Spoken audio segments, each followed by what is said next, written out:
Hello, thanks again for joining my daily encouragement in the Word.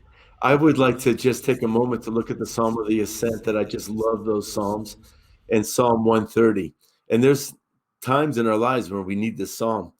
It says, "Out of the depths I have cried to you, O Lord. Lord, hear my voice. Let your ear be attentive to the voice of my supplications. If you, Lord, should mark iniquities, O Lord, who could stand? But there is forgiveness with you, that you may be feared." Here, the psalmist is just saying, Lord, I'm in a really dark time. And it's the darkness of that time after we feel as though that we've let the Lord down. A sin might have happened and we might be the only one aware of it, but we feel so bad that we disappointed the Lord because we were doing well. It might be a little bit further, the knowledge of it. Maybe our spouse knows, or maybe our family knows, our neighborhood, and God forbid, maybe it hit the newspapers. For some reason, this writer of the Psalms found himself in a dark place. And then he says, Lord, would you cause your ear to be attentive to this cry right now?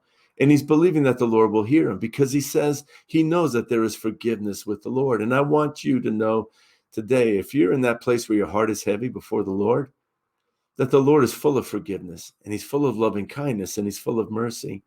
That one part there says, Lord, if you would mark iniquities, O Lord, who could stand?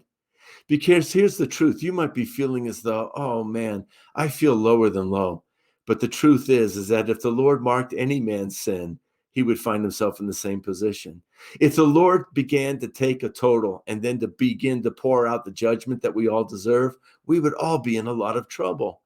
And so the psalmist is just saying to the Lord, Lord, I don't have much of a leg to stand on as far as the way I've been behaving lately.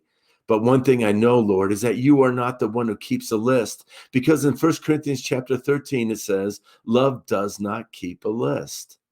And then he goes on to say this, I wait for the Lord, my soul does wait, and in his word do I hope.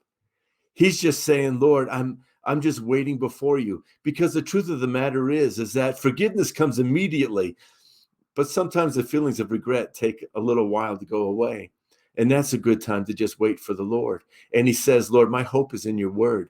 What he's saying here is, Lord, you have promised that you are full of forgiveness. If I confess my sins, you are faithful and just to forgive my sins and to cleanse me of all unrighteousness. Lord, when I ask you to forgive me, my hope isn't in myself. My hope is in your word. He goes on to say this, my soul waits for the Lord more than the watchman for the morning, indeed more than the watchman for the morning. He says, Lord, sometimes when I'm in this dark place and I'm praying and asking your forgiveness, it's like the man is saying, Lord, I can't wait until this darkness lifts and I enter into the joy of the morning once again. Yeah, it is a season. And I'm glad that we have that season. If we had no regret when we sinned, then we're probably not truly a child of God.